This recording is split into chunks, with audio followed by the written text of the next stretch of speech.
Hello and welcome back to the Jerusalem Post. I'm Erica Schachne. Today we have Grady Gillett with us. Hi, Grady. Hi, Erica. Great to have you. Grady Gillett is studying for an international MA in Ancient Israel Studies at Tel Aviv University's Lowy International School. The interdisciplinary program is in the Department of Archaeology. An international MA program is an intensive one-year program entirely in English, and it puts students at the forefront of archaeological, historical, and biblical research. Students benefit from hands-on experience digging Israel's ancient past while learning the region's fascinating and complex history back to biblical times and beyond. And the combination of classrooms, field trips, and archaeological excavation season in the summer provides an intellectual and social component like no other MA program. And finally, students are prepared for academic and/or professional global careers in archaeology and other fields, forging strong connections via the constant roster of experts from all over the world visiting the institutes, interacting with students, and being there for career networking after studies. Sound about right, Grady? I think you nailed it. Some of what you said actually is particularly relevant for me. Oh, so great. I think you really summed it up nicely. So let's dig in, to use a pun. Let's hear from you. Can you tell us a bit about your background and what drew you to ancient studies? And were you interested in it from a young age? I was interested in it from a young age, primarily, I would say, because of my grandfather and my little brother. My little brother is a bit of a historical savant. He used to memorize all of these famous speeches from American history from a very young age. And Wow. grandfather, who always lived at the beach, the beautiful beaches of North Carolina, Oh, wow. he always had a beautiful bookcase of archaeology and history on the ancient civilizations of the Mediterranean, usually about the Minoans and the Mycenaeans. So it was always a big trip to go see our grandfather. Lived on the beach. It was a great vacation. We all love him very much. And reading those books about the ancient Greeks and their precursors was always one of the things I really looked forward to when I was a kid. And I think he really did his best to encourage that. And then, my family and I always had subscriptions to science magazines and Ah, discovery and innovation magazines, those sort of things for sure. kids. And I remember having a stack in my room of the ancient history and archaeology related Mm-hmm. magazines. So I think it was written on the wall when I was a kid. I did certainly sort of stray away from that when I was older, maybe thinking about Mm-hmm. engineering or science, but I ended up coming back in this direction. Aren't there native Gullah people off the coast? Yes, Right. primarily a little bit further south. They're very famous in the coast of South Carolina, that culture, but you like that border is a very modern device. So in ancient times, yeah, the Gullah people on the coast of the southeast United States were absolutely there. They had these really amazing techniques of basket weaving and textile production. It's very cool. Hey, very interesting. And may I ask what one of the speeches is that your brother memorized? The Gettysburg Address was his favorite from, it was absurd, Erica. Since he was like 7 years old, he used to just start reading these thick volumes about like the Civil War, about Abraham Lincoln, about the Glorious Revolution in England, and all these things. And Sure. yeah, yeah, he is impressive. Wow. All right. So why did you specifically choose Tel Aviv University for your master's? And is it the draw of studying archaeology of the Bible in the land of the Bible, which has meaning for so many civilizations? I would love to say that it is the draw of this wonderful place. I am Christian and I do value this place. The actual story is a bit different, though very, very interesting. Sure. I Please tell- graduated. Yeah, Yes. yeah. So I finished up my studies for my undergraduate degree in archaeology 2020, right as COVID is just beginning. I worked a few side jobs and internships and stuff for 1 year. And then one of my professors in archaeology from Boston University, Andrea Berlin, really out of the blue, in one of our meetings, I was interning for her. And in one of our meetings, she is sitting and says, Grady. And I remember her swinging in her chair like this. So I have a full scholarship for you to go get your master's degree in Tel Aviv. Would you like to take it? And she dropped this out of nowhere. I had never thought about coming to study in Israel. I wasn't even on my mind in my plan. But she had a fellowship and she wanted me to apply and told me that she had money to fund it. And so I'm here. It was really a miracle. It was, yeah. So I have to thank her. It was all her. Thank you to her. Yeah. And really. Do you have a specific area of focus? Yes. So I study ceramic petrography, which is basically a cross between geology and archaeology. What we do is take pottery, which is by far the most common find in any archaeological excavation, pottery, millions and millions of pieces. And what I do is break it, unfortunately. I mount it on a glass slide and I grind it down to be really thin, about 30 microns thin, so that the light shines through this clay sample. And then I put that under a microscope. I send polarized light through it, and I look at the slide to characterize the clay, the bits of sand and grog and straw and all of these things that were inside the pottery. And then once I've done that, I try to connect that with where it might have actually been made. So let's say the clay from Jerusalem often has distinct signatures that look quite different than from the clay of the Carmel coast of Israel. So when I look at these two, call them thin sections, from a sample of pottery from Jerusalem and a sample of pottery from, let's say we found it in Lebanon, I could say, okay, this pottery was produced on the Carmel coast or produced in Jerusalem. And from that, we can have lots of fun applications of talking about economy and exchange, as well as how pottery was made, the technology, the styles used to produce it. We can say a lot of things just based on how it looks.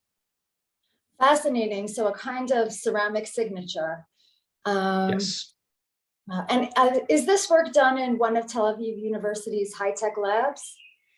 It is. I work in the ceramic petrography lab. It's led by Paula Wyman-Barak, who is also one of my thesis advisors. We have an excellent lab with all of the usual equipment that we need to do stuff like this. And we also are very lucky to be a part of a very robust institute with access to lots of other technology that we can work with, like Fourier transform, spectroscopy, lots of fancy names, lots of spectroscopy this, spectroscopy that. So we can collaborate with a lot of scholars and do quite a lot of fascinating things. Great. I did hear there were a number of high-tech labs. Oh yeah.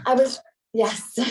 And I was told that the International MA program offers an ancient language course each year, a different one. And like Hittite or Biblical Hebrew. Is that something you chose to study, a skill to acquire? Yes. So in past years, I have friends and colleagues who studied Akkadian and Hittite, just as you said. When I entered the program, they were offering a course in Biblical Hebrew, which I took. Was really interesting. We had a really excellent scholar as a professor who's finishing up her PhD on a set of Biblical Hebrew data that, of course, I'm forgetting now. But it was a great course. We took it twice a week. It not only helped with understanding some of these ancient texts we find actually in archaeological excavations. They're usually written on pottery and called ostraca. Ah, It also helped me a little bit with practicing modern Hebrew. fabulous. I'm sure that comes in handy living in Tel Aviv. Very much so. Very And I'm much going so. to ask you more about that a little later. I just wanted to touch on the fact that the International MA program is special in that its diverse pool of students come from all over the globe and bond for life over a year of intense studies and the excavation season. So how has your experience been socially? And do you now have friends from far-flung parts of the world? Very much so. I think without a doubt, that has been the most amazing part of this adventure here is meeting all of the amazing people, friends and faculty, colleagues, and everyone in between. Last summer, I actually did my first, European trip, traveling to Italy and Germany and visiting friends who I made here there for the summer. Yep, crashing on lots of couches was very fun. And I'm going to do the same this summer, hopefully visiting friends that I've met in Spain. And yeah, just Israelis are a amazing, amazing bunch of people. And I can't believe I've had the opportunity to be so exposed to them, as well as people from, Brazil, all over Europe, Asia and Africa. It's something else. Incredible. So you did mention the faculty, and in the program, you learn and work side by side in the field with a nurturing faculty of world-renowned archaeological scholars. So how has your experience been with the faculty? Absolutely amazing. Very different than how it is in the States. I arrived and first day I was raising my hand saying, "Excuse me, Professor Lipschitz." And they'd say, "Grady, what are you doing? Don't ever call me professor again. I'm Oded. Also, don't ever raise your hand. Just interrupt me." It's very informal, which is amazing with scholars of this level. It's always a first name basis. Everyone's office door is always open to go chat with anyone about the work you're doing, about a meal you want to try, about how to get around in Tel Aviv, about anything. I just got back actually from a archaeological trip to Cyprus with some excellent faculty members and postgraduate students from Tel Aviv University. And during the day, we're touring sites, we're hearing about the most recent excavation at these late Bronze Age sites and going all the way back to the Chalcolithic. And then at night we would go karaoke and dance and sing and eat kebab. So it's an amazing combination that I had never experienced before. And I think I don't want to study any other way ever again. Can you invite me next time, please? It sounds Sure. incredible. Absolutely. There's one of these professors, a Russian Israeli, and there was a Chinese Israeli student this as well, and they were the karaoke duo, and hearing their accents coming together was the funniest thing. So the program notes that the field is your classroom, and Israel boasts so many iconic sites. To name a few, Masada, Tel Motza, the city of David. And can you describe your most memorable moment thus far at an Israeli excavation site or experience? Yes.